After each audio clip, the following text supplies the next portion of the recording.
What's going on, everybody? Welcome back to the channel. Aftersound here, bringing you Splinterlands content daily. We also stream over on Twitch at This Is Aftersound, so come by and say hello.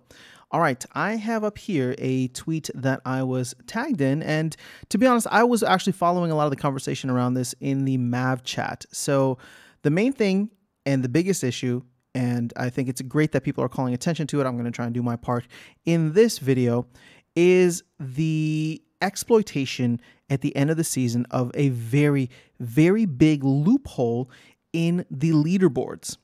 Now, this was in Champion, but I wouldn't be surprised if it's happening in some of the other leagues as well. Now, a couple things here. First of all, shout out to Splinterlands Digest. If you guys are not following this account on Twitter, make sure you go check it out, Pretoria Digest, or it's at Pretoria Digest. There's a lot of fun activity happening on Twitter. I mean, I'm on Twitter too. If you want, you don't have to come follow me. It's at Aftersound Music. I don't tweet as much as, I don't know. I tweet sometimes. We'll see. No promises there, but definitely go follow Splinterlands Digest, which is the at Pretoria Digest. That was a weird moment. Okay, so the main thing here is that there is a collection power issue. Many accounts, or I shouldn't say many accounts, but certain accounts will get whatever power they need to reach very high rankings, and then once they reach that high ranking and they are on the leaderboards for the end of season, they will delegate the power or let the rentals go, or whatever the case is, where they need to actually be getting those, or they need to be holding that power at the end of the season. Now, there was a rewards change maybe like September of last year, or shortly after I joined, where what the team did, or what the thinking was instead of it being the highest level you reached over the end of the or over the course of the season, it had to be where you ended the actual season at. So people couldn't just rent for a day, grind all the way to this really high rating, and then let the rentals go or delegate their cards to a different account and still get the benefits. Now, that is not being exploited, right? So if you, for example, get all the way, like a rating and power all the way as high as like gold 3, but then at the end of the season, you don't have the power for gold 3, you only have the power for silver 2, and these are just examples, you will get the end of season rewards for silver 2 rather than gold 3.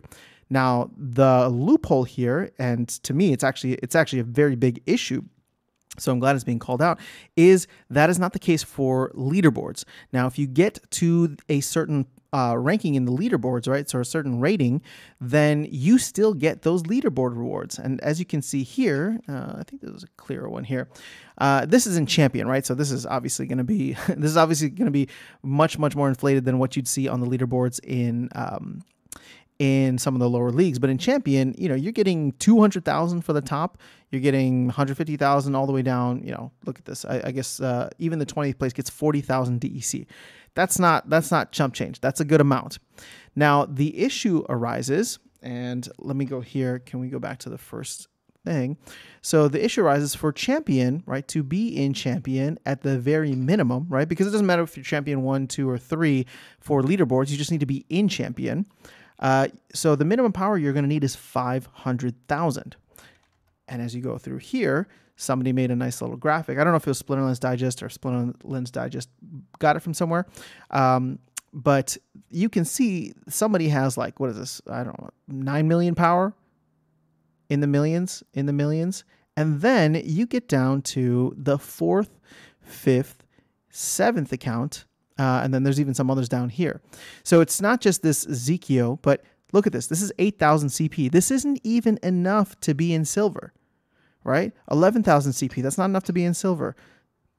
Less than 2,000, less than 300, less than 400. So you can see here, these people are coming away. I shouldn't say people. These accounts are coming away. Well, actually, let me take a step back.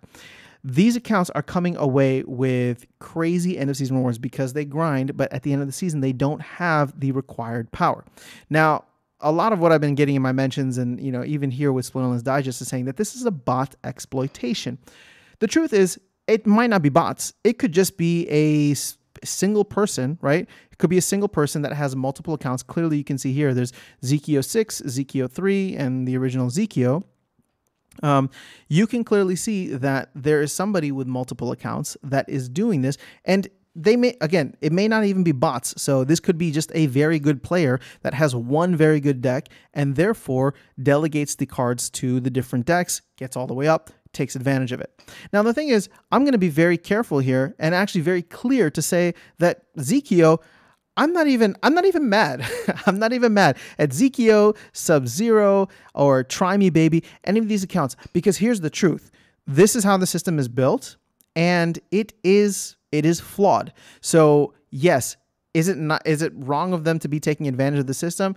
Yes, I'm sure you could look at that and say, well, they're not really playing by the rules, but the truth is the rules are messed up, and this is why the team needs to take a look at it. Now, the good news is in the Mav chat, Cryptomancer said that the team was looking into this, and obviously there wasn't a fix by the end of this previous season, but I'm really hoping that something will be implemented over the next couple of weeks. Now, we're a couple of days into the new season, so there's more than 10, 11 days to get this sorted through. I'm not a developer, so I do have a little bit of empathy and understanding that it may not be an easy fix, right? It's not just going in and clicking a button. There's probably got to be some kind of code written to mess around with it. But keep in mind, there is also a larger rewards structure that is going to be changed. So my hope is that, the team is obviously aware of this and hopefully trying to work through it. My hope is that they'll be able to do so before the end of the next season, which would be in less than 2 weeks.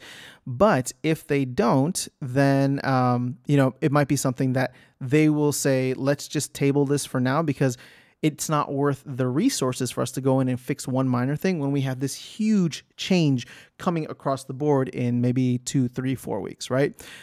If that is the case, I will understand it. But I would appreciate as a player, right? And I'm not just saying this because I have a channel, but just as a player, I would appreciate some kind of acknowledgement and communication around what the plan is for something like this. Now, again, this doesn't affect a lot of players. It's obviously only affecting the players that are at the higher levels of the game, right? So, or actually not even the game, at the higher levels of each individual league. So for me, I've never really tried for leaderboards, and it's not something that's like appealing to me because I know that I don't necessarily have the older cards in my deck to be able to compete. But I can very much recognize that it's frustrating, and it's really against the ethos of what the what this game is trying to accomplish, and having it be more of a fair play situation, right? Because again, this is a very obvious flaw, and it's being exploited. Whether it's bots or not doesn't matter, right? Like, this is not, I'm making this video and I'm trying to be very specific about, like, this is not a bot issue. This is a flaw in the reward design issue for leaderboards. So, if bots exploit it, then bots exploit it, but that's not, it's not a bot issue. It's just, this needs to be fixed across the board. So hopefully the team is working on it. Just wanted to give my 2 cents and how I was viewing it through the end of last season. Again, I understand the frustration. Even though it doesn't affect me directly, it's still something that is an overall glaring issue in the game that I will say, and hopefully it'll be resolved sooner rather than later, before the end of this current season. And if not by then hopefully it's part of the overall kind of, I guess, update that's coming to the rewards economy. So would love to hear your thoughts on it below. I know it's made a lot of people upset, but this is part of why I really appreciate the community. And I just love how this stuff is called out, and that we are able to bring it to the team's attention and all these things, because I don't know, this could just, before we assign any kind of malice anywhere across the board, let's just let's just allow the team to take a look at it and do the right thing. And I'm very confident that they will. It's just a matter of how much time, resources, and energies, and what that would pull away from. So, all right, that's all I have in this video. I will catch you all in the next one, and I will see you around the game. Best of luck in this new season. If you are going for leaderboards, I really do hope you don't have to deal with something like this. All right, guys, have an amazing rest of your day. Take care.